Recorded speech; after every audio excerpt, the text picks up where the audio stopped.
वैसे तो जुमे का दिन नून लीग के लिए बहुत ही पनौती साबित होता है, मगर आज का जुमा नून लीग के लिए इतनी भारी और इतनी बुरी खबरें सामने लेके आए कि यकीन जानिए मरियम नवाज की कुर्सी अब थरथराती नजर आ रही है। मरियम नवाज के लिए अब मजीद वजीर आला रहना बड़ा नामुमकिन होता नजर आ रहा है। 46 बड़े पंजाब से इस्तीफे सामने आ रहे हैं, उनकी खबरें सामने आ रही हैं कि 46 बड़े इस्तीफे आ रहे हैं। फिर अदालती हवाले से जो चीज़ें सामने आई हैं, किस तरीके से नून लीग की जितनी भी कोशिश थी, जिस तरीके से इलेक्शन कमीशन नून लीग पार्ट 2 बन के काम कर रहा था, उनको बहुत बड़ी नाकामी का सामना करना पड़ा है। और अब जो चीज़ें होती जा रही हैं आस्ता आस्ता नाज़रीन करामी बड़ी गंभीर होती जा रही हैं। इनके लिए मसाइल जो हैं बढ़ते चले जा रहे हैं। मोहम्मद जुबैर ने बहुत बड़ा कट्टा खोल दिया कि लंदन के अंदर क्या मुलाकातें होती रही थी और किस तरीके से इमरान खान की हुकूमत हटाने के हवाले से काम किया जाता रहा था। यानी कि अब वो मरियम नवाज का जो एक नारा था कि वो रास्ता मुझे भी आता है, वो रास्ता बड़ा आसान है, वो उसमें सिर्फ बूट पॉलिश करने पड़ते हैं और आपको हर चीज़ मिल जाती है, तो वही रास्ता अब मरियम नवाज शरीफ के ऊपर साबित होता नजर आ रहा है। वही रास्ता नवाज शरीफ के ऊपर साबित होता नजर आ रहा है। और मोहम्मद जुबैर ने जो अब जितने बड़े बड़े राज खोल दिए हैं, क्योंकि वो नून लीग का बड़ा अहम हिस्सा रहे थे, साबिक गवर्नर रहे थे, और अब उन्होंने नून लीग को छोड़ दिया, तो अब आस्ता आस्ता चीजें बाहर ला रहे हैं।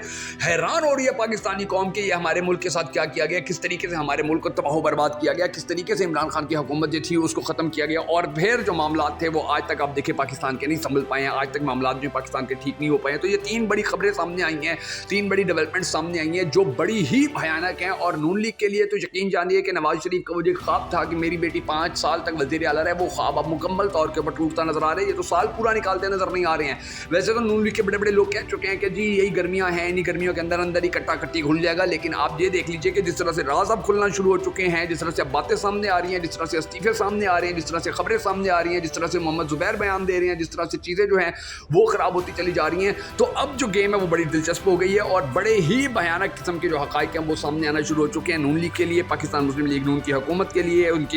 इनको कंधा देने वालों के लिए। क्योंकि अब ये देख लीजिए नाज़रीन करामी, एक है अदालती मामला जिसके ऊपर मैं बताऊंगा कि अदालत के अंदर नून लीग को कितनी बड़ी शिकस्त हुई है। दूसरी है जनरल बाजवा से मुलाकात का राज जो मोहम्मद जुबैर ने खोल दिया और उन्होंने बताया कि क्या सिचुएशन हो रही है, क्या हालात बन रहे हैं, क्या चीज़ें चल रही हैं। और फिर पंजाब में जो 146 नए इस्तीफों की खबरें सामने आ रही हैं, इनके अंदर क्या मामला हैं। देखिए, सबसे पहली बात तो ये नाज़रीन ग्रामी की जो महर शराफत हैं, जिनकी सीट को मरियम नवाज शरीफ ने महर शराफत 45 फार्म 45 के ऊपर जीत गए थे, लेकिन मरियम नवाज को वहाँ फार्म 43 के जरिए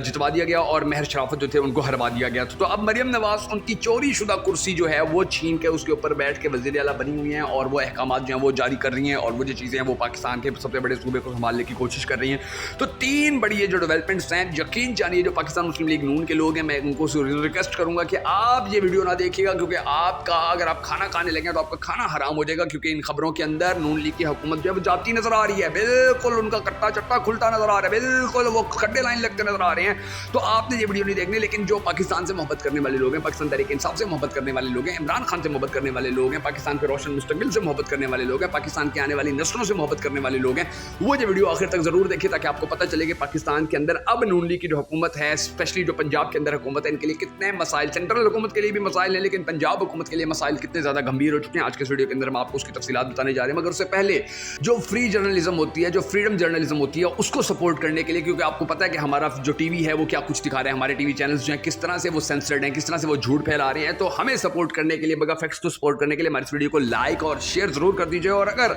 आप हमारी वीडियो हमारे फेसबुक पेज बगा फैक्ट्स के ऊपर देख रहे हैं तो हमारे फेसबुक पेज बगा फैक्ट्स को फॉलो कर लीजिए। अगर आप हमारी वीडियो हमारे यूट्यूब चैनल के ऊपर देख रहे हैं तो हमारे यूट्यूब चैनल बगा फैक्ट्स को सब्सक्राइब कर लीजिए, क्योंकि आपकी इस मामूली से क्लिक से हमें बड़ी सपोर्ट मिलती है, हमें बड़ा कॉन्फिडेंस मिलता है और आपके लिए ये चीज़ें बिल्कुल फ्री ऑफ कॉस्ट होती है। मैं मुश्किल हैदर और आप देख रहे हैं आपका मोस्ट फेवरेट चैनल बगा फैक्ट्स। अब नाज़रीन ग्रामी, ये जो 3 खबरें आई हैं, इन 3 खबरों के हवाले से मैं आपको थोड़ी सी तफसील बता दें। तो सबसे पहले जो अदालती महाज के ऊपर कल अहम तरीन डेवलपमेंट सामने आई, उनके अंदर से देखिए, इलेक्शन कमीशन और पीटीआई जो थी वो दोनों सुप्रीम कोर्ट के अंदर पहुंचे हुए थे। वो अपनी दरखास्त लेके पहुंचे हुए थे, वो अपनी दरखास्त, इलेक्शन कमीशन अपना मुद्दा लेके पहुंचा हुआ था, जो उस पाकिस्तान तहरीक इंसाफ थे वो अपना मुद्दा लेके पहुंचे हुए थे। केस एक ही था, चीज़ एक ही थी, मसला एक ही था। अब उसके ऊपर यानी कि देखिए, आप सुप्रीम कोर्ट ने ये जो फार्म 45 और फार्म 47 का फ़र्क था, इसको ख़त्म करने के लिए जो धांधली हुई थी, इसके लिए जो ट्रिब्यूनल्स बनाए हैं, उन ट्रिब्यूनल्स के हवाले से जो इलेक्शन कमीशन है, क्योंकि वो बगल बच्चा है पाकिस्तान मुस्लिम लीग नून का, तो उन्होंने एक वहाँ पर इस्तदा की हुई थी और उन्होंने इस्तदा ये की हुई थी कि जी ये जो ट्रिब्यूनल बनाए हुए हैं, इन ट्रिब्यूनल्स के ऊपर हमें एतराज़ात हैं। अगर आप हमारे एतराज़ात सुनते हैं, अगर आप हमारे इन एतराज़ात के ऊपर अमल करते हैं, आपको ये लगता है कि ये एतराज़ात हमारे ठीक नहीं है, तो कम से कम आप ये कर दीजिए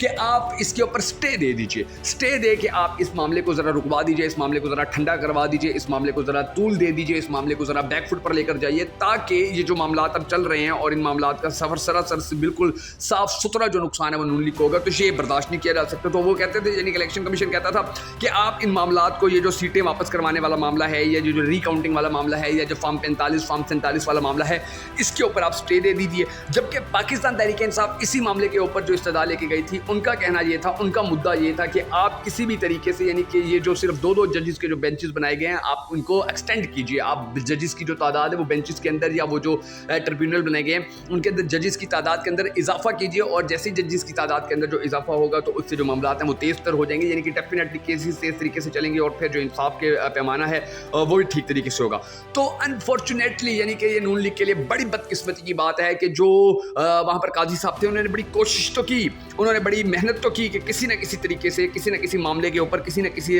रास्ते से जो नून लीग है, जो इलेक्शन कमीशन है, उसको सेव किया जाए, उनको रिलैक्सेशन दी जाए। मगर जब इस चीज़ का फैसला सामने आया तो उसने हर चीज़ के ऊपर पानी फेर दिया। यानी कि अब ये देख लीजिए कि पाकिस्तान तहरीक इंसाफ की जो इस्तदा थी वो ना सिर्फ एक्सेप्ट कर ली गई, बल्कि इलेक्शन कमीशन की जो इस्तदा थी उसको रिजेक्ट कर दिया गया, उसको ख़त्म कर दिया गया, यानी कि वो मानने से इनकार कर दिया गया। सुप्रीम कोर्ट के अंदर वो नहीं मानी गई है और पाकिस्तान तहरीक इंसाफ की इस्तदा जो है वो मान ली गई। यानी कि अब ये जो मामला हैं ये चलेंगे। अब चाहे 2 जजेस बैठे हैं, 4 जजेस, वो तो फिर बात की बात है कि जजेस मजीद कितने होते हैं, क्योंकि पाकिस्तान तहरीक इंसाफ की जो इस्तदा थी वो मानी गई है और उसको एक्सेप्ट करके कहा गया कि जी जजेस की तादाद में इजाफा किया जाएगा। अब ये जो चीज़ें हैं, ये देखिए मैं आपको बताऊं, जो महर शराफत अली थे, नाज़रीन करामी, महर शराफत का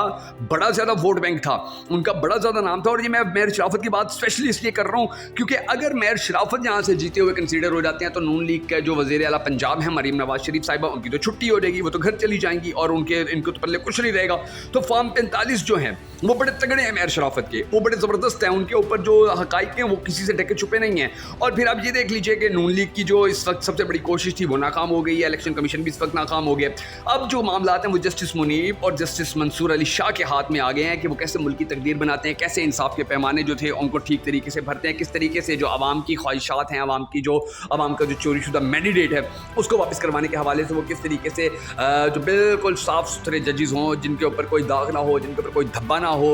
जिनके ऊपर किसी किस्म का कोई प्रेशर ना हो, जिनके ऊपर कोई दबाव ना हो। अब उन जजेस को ये हायर करें, इनका बड़ा इस वक्त सबसे अहम काम यही है कि जस्टिस मुनीब और जस्टिस मंसूर अली शाह के उनको सामने लेकर आएँ, उनसे उनको ट्रिब्यूनल्स के अंदर शामिल करें और फॉर्म 45 के जो केसेस हैं वो सुने जाएँ। इसके बाद जो मैंने आपको बताया था कि मोहम्मद ज़ुबैर ने जो इंकशाफात किए तो उन्होंने वाज़ेह तौर के ऊपर बता दिया है कि जो इमरान खान के खिलाफ जो अदम एतमाद थी ये तो आई थी मार्च में, मगर जनवरी में ही नवाज शरीफ ने 2 मुलाकातें लंदन के अंदर कर ली थी। 2 मुलाकातें नवाज शरीफ से जनरल बाजवा ने लंदन के अंदर कर ली थी। और मरीम नवाज जो है वो बार बार कहती थी कि जी वो रास्ता तो मुझे आता है, वो रास्ता तो बहुत आसान है, वो तो रास्ता बस बूट पॉलिश करने होते हैं और आपको तरक्की मिल जाती है, आपको काम मिल जाता है, आपको आपकी सारी ख्वाहिशात पूरी हो जाती हैं। तो अब लोग पूछ रहे हैं मरीम नवाज शरीफ से कि जी अब बताइए वो रास्ता आपने जो कहा था वो तो आपने आप एक्सेप्ट कर लिया, वो तो आपने चुन लिया है और उसी रास्ते के ऊपर आप चल रही हैं, तो आप किस तरीके से पाकिस्तान की आवाम के साथ जो है वो ईमानदारी से चल सकती है, किस तरीके से आप पाकिस्तान की जो है एक सबसे बड़े सूबे की वज़ीर आला बन सकती हैं। क्योंकि और फिर ये भी आपको मैं बताऊं, नवाज शरीफ ने जनरल बाजवा को एक्सटेंशन की गारंटी भी दी थी कि अब जो एक्सटेंशन होगी आप बिल्कुल बेफिक्र रहिए। और फिर सबसे अहम बात नाज़रीन गिरामी, जो सबसे बड़ा नुक्ता है कि जब ये मुलाकातें हो रही थी एक ऐसे बंदे से कि जिसके ऊपर केसेस थे, जो भगोड़ा था, जो भागा हुआ था, जो इश्तिहारी था, जिसकी करप्शन साबित थी, जिसको जेल की सज़ा हुई थी और वो इलाज कराने के बहाने लंदन भागा हुआ था, तो उस बंदे से इमरान खान वज़ीर आज़म था और उसी दौरान जनरल बाजवा मुलाकातें करता रहा। अंदाज़ा लगाइए कि गेम कितनी ज़्यादा ख़राब की जाती रही थी। अच्छा, उसके बाद अब जो तीसरी चीज़ थी वो ये देख लीजिए, जो मैंने आपको बताया कि जी 45-47 जो इस्तीफ़े हैं अब वो सामने आ रहे हैं और वो इस्तीफ़े जो हैं वो बड़े ही गंभीर हैं नून लीग के लिए। वो ये है कि नाज़रीन गिरामी, डॉक्टर्स की जो हड़ताल थी वो मुसलसल चल रही है और हड़ताल इसलिए चल रही है कि वहाँ पर मरीम नवाज शरीफ ने पूरा यानी कि वो यूनिफॉर्म पहना था तो उसका भी असर नहीं उतरा। थानेदार बनकर वहाँ गई और उन्होंने बड़े सख्त आर्डर किए और उन्होंने वहाँ पर एक नर्स को जेल में डलवा दिया, एक जो डॉक्टर था उसको जेल में उनको ठुड्डे मारे गए, मुक्के मारे गए, उनके ऊपर तशद्दुद किया गया। साहिवाल के अंदर शॉर्ट सर्किट की वजह से बच्चे फौत हुए थे उस केस के अंदर। तो फिर अब जो 46 डॉक्टर्स हैं साहिवाल के, जो यानी कि वहाँ का हॉस्पिटल है, 46 डॉक्टर्स ने अपने इस्तीफे तैयार कर लिए हैं। वो कह रहे हैं हम इस्तीफे देंगे और डेफिनेटली, क्योंकि आपको मैं बताऊं कि नाज़रीन गिरामी, ये जो यंग डॉक्टर्स का इत्तेहाद है, यंग डॉक्टर्स एसोसिएशन, ये बहुत बड़ी है पाकिस्तान के अंदर। ये जब एहतजाज करते हैं, जब ये इकट्ठे हो जाते हैं तो फिर अब देखिए अभी भी एहतजाज चल रहा है बहुत सारे शहरों के अंदर। वो जो एमरजेंसीज हैं वो बंद की हुई हैं, इलाज मुआवजा जो है वो नहीं चल रहा है, इसी वजह से कि डॉक्टर्स के साथ और डॉक्टर और नर्स के साथ बड़ी ज़्यादा जाती की गई थी, बड़ा ज़्यादा उनके साथ यानी कि उनको बड़ा नाइंसाफ़ी उनके साथ की गई थी। और इस सारे एक मामले की भी जिम्मेदारी जो है वो मरीम नवाज शरीफ के ऊपर आती है, क्योंकि मरीम नवाज शरीफ वहाँ पर थानेदार बनकर गई और उन्होंने तो वहाँ पर चढ़ाई कर दी। डॉक्टर था, नर्स थी, उनको वहाँ पर उन्होंने जी जेलों के अंदर भिजवाया, उनके ऊपर मुकदमात करवा दिए, ठुड्डे मारे गए, लत्तें मारी गई, उनको टांगें मारी गई। तो ये जो मामला हैं ये भी नून लीग के लिए गले पड़ रहे हैं। अब 46 डॉक्टर जो है वो इस्तीफा दे रहे हैं और डेफिनेटली जब डॉक्टर मजीद इस्तीफे देंगे तो इनके लिए काम खराब होता चला जाएगा। अब देखना चाहिए कि आने वाला वक्त जो है वो नून लीग के लिए कैसा होता है। अगर आपको हमारी ये वीडियो पसंद आई तो हमें सपोर्ट करने के लिए लाइक और शेयर जरूर कर दीजिएगा।